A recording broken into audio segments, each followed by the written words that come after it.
Welcome. I'm Ms.N.S.Lavanya, Assistant Professor, Department of English, KCS Kasinadar College of Arts and Science.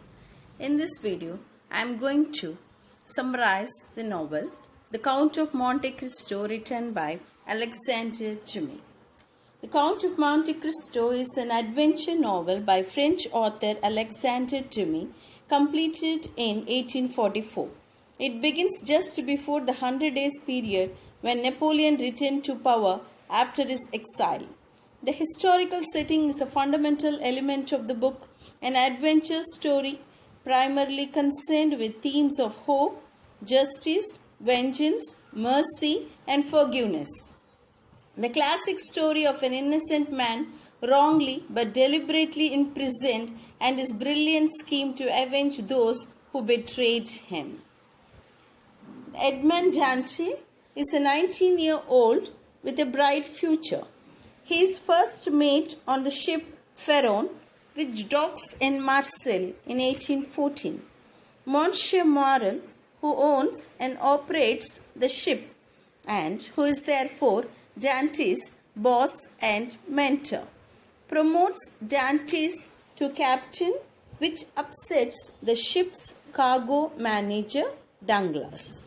The promotion also makes Dantès' father's neighbor, a tailor named Cadrus, jealous. Furthermore, Fernand, a fisherman in the city's Catalan district, is envious of Dantès' engagement to Fernand's cousin, the beautiful young woman Mercedes. It happened such that all the three people were jealous on him and wanted to do something which makes Dantès feel upset. Douglas' insistence that they three hatch a plot to frame Dantès as being supportive of Napoleon Bonaparte, the deposed Emperor of France. Dantès is arrested for alleged treason while at his feast of betrothal to Mercedes. The deputy crown prosecutor, Monsieur de Villefort, is initially sympathetic to the young man's plight, but when he realizes that Dantès has been carrying a message from Napoleon to Villefort's own father, Noirtier, Villefort decides to allow Dantès to be framed for Bonapartist allegiance so that Noirtier's sympathies will not become public. Dantès, not understanding what he has done wrong, finds himself trapped in the dreaded Chateau d'Elf, a prison in the Mediterranean where there is no hope for escape, where he suffers in near silence for 14 years. In prison, Dantès is initially angry, then morose and withdrawn. Finally, after many years in solitary confinement in a squalid dungeon, he decides to kill himself by refusing all food. It is at this crucial moment, however, that Dantès hears scraping on the other side of his prison wall. After digging furiously in the direction of the sound and noticing that his inmate neighbor has also been digging, Dantès meets the Abbé Faria. The Abbé, a man of extreme erudition and great generosity of spirit, teaches Dantès everything he knows from the languages and the history of the world to science and philosophy. After planning for over a year, the two men try and fail to escape from Chateau d'Elf. The prison wardens, without learning of their plot, have fortified a weak point through which they might have been able to slip. When the abbé dies of a stroke, Dantès winds himself in the old man's death sheet and is thrown into the Mediterranean by gods. He escapes and swims to freedom, first joining up with a gang of sailors, then making his way to island of Monte, Cristo, on which Abbe Faria insists an enormous fortune was buried by Italian nobles in the 16th century. Through ingenious methods and following the instructions the Abbe has asked him to commit to memory, Dantes finds this fortune and begins spending it with one goal in mind: to punish the four men who put him in prison in the first place: Wilford, Danglars, Fernand, and Cadrus. Dantes also wonders with great urgency what has become of his father and of Mercedes. But even those attachments of loving devotion pale when Dantes allows himself to consider the vengeance he will exact on those who have wronged him. Dantes discovers soon after finding the Monte Cristo fortune that three of these four men have benefited from enormous good luck following the restoration of the French monarchy, the Royalists, in 1815. Danglars is now a wealthy banker in Paris, married to Hermine Danglars, who is having an affair with the much younger diplomat Lucien Debray. Fernand came into his own wealth as a soldier for hire in the wars following 1815, then married Mercedes, purchased a noble title, Count, and has a son. Albert, whom Dantes first meets in Rome, Wilford has ascended to the position of crown prosecutor in Paris and is married for the second time after his first wife died. He has two children, one from his first marriage named Valentine and second with D. Walford named Idoud. Cadrus, with his unpleasant wife La Carquent, is manager of a broken town inn. Dantes, for his part, assumes many disguises, including the Count of Monte Cristo, meaning an explorer and celebrity of great wealth, erudition, power, and of indeterminate national origin. Abbe Busoni and Lord Wilmer, the Count uses these disguises to gain information about the characters whose lives he set out to ruin. Before his trip to Paris, the Abbe Busoni meets with Cadrus and La Carquent at their inn.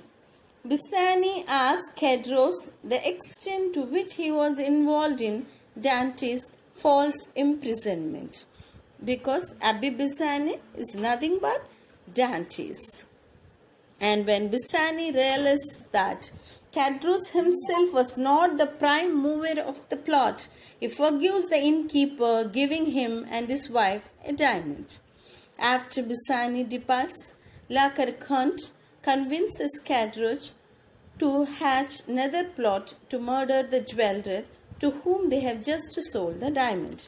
As a consequence of this bungled and bloody episode, which results in the murder of the La Carquent and the jeweler, Cadrus goes on the lam, winding up in a prison colony after he can no longer elude the charge of double homicide. The second half of the novel depicts the Count's arrival in Paris, his guests into French high society, and his careful assembly of plans for revenge against his conspirators. Among his many activities there, the Count hires a courtier named Bertuccio, whom Bertuccio later adapts. As it turns out, Bertuccio was hiding in Cadrus' inn during the murder of the jeweler, and he recounts this story to Dantes.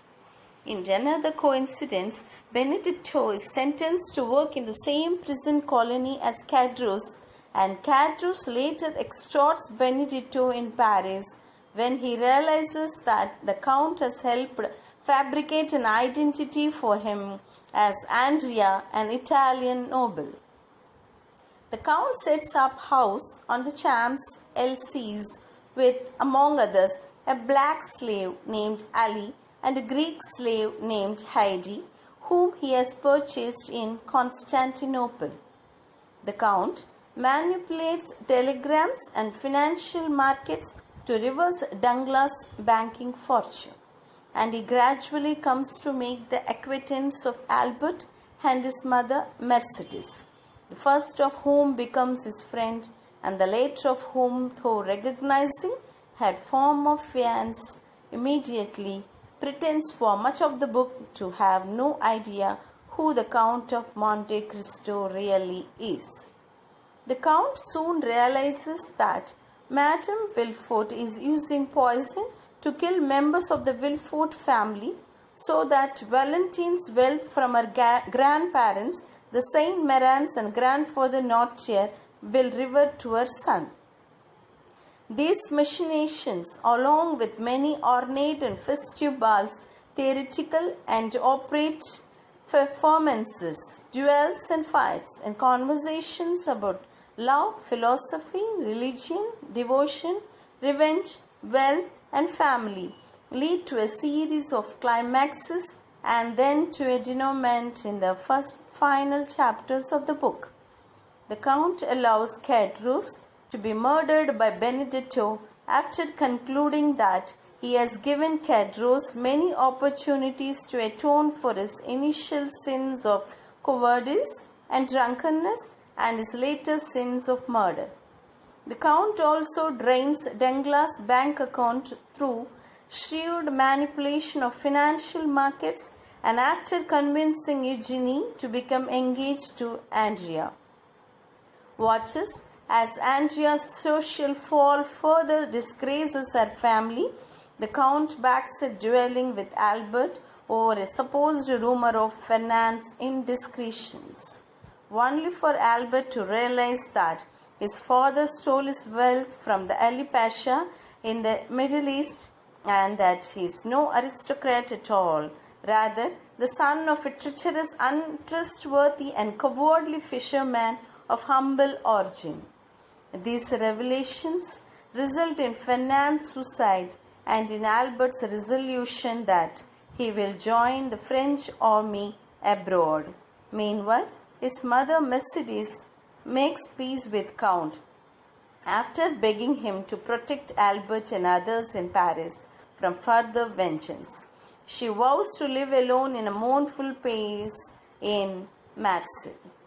Continuing in his adventures, the Count saves Valentine from the Villefort home, but not before revealing that Villefort has had a child out of wedlock with Hermine, thus ruining his social standing as crown prosecutor. It is at this moment, too, the Count reaches the limits of his vengeance, for in his willingness to punish Villefort, he allows Villefort's second wife to poison the Saint Valentine and eventually adopts an innocent child. The Count recognizes after these sorrowful events and his late conversation with Mercedes that there must be more to his freedom than vengeance. Soon thereafter, the Count understands that he must seek love and must attempt to build for himself a structure of family and friends to replace those he has lost during his 14 years in the Chateau d'Elf. Fortunately, all along the Count has developed a relationship of mutual goodwill with Maximilien Morrel, son of old Morrel, the first man outside the Count's family who believed in him and in his career as a sailor. The Count saved the Morrel family from financial ruin months after coming into his fortune, and once the Count realizes that young Morrel wishes to marry Valentine, he does all he can to save her from her stepmother's predations and to spirit her away so that she and Morrel can live together. The novel ends on the island of Monte Cristo with the Count having left the French capital behind.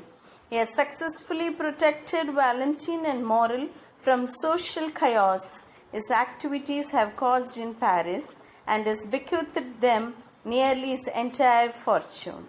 which is essentially limitless in its grandeur, having toured Marseilles, the city in which he spent much of his youth, and the dungeon of Chateau d'Elf, where that youth was almost destroyed, the Count says his goodbyes to Albert and Mercedes, whom he considers innocent players in an otherwise upsetting drama. He also comes to recognize his love for Heidi, whom he has grown to love through their time together in the house on the Champs-Élysées, and with whom he can now imagine spending the rest of his life. The Count's quest for revenge has been replaced by feelings of love and mutual indebtedness to those close to him. Dantes and Heidi sail away from Valentine and Maximilian, their adopted family members, and the Count insists that one day, if they each hope and wait, they might all be reunited. That's the end of the novel. Thank you for watching this video.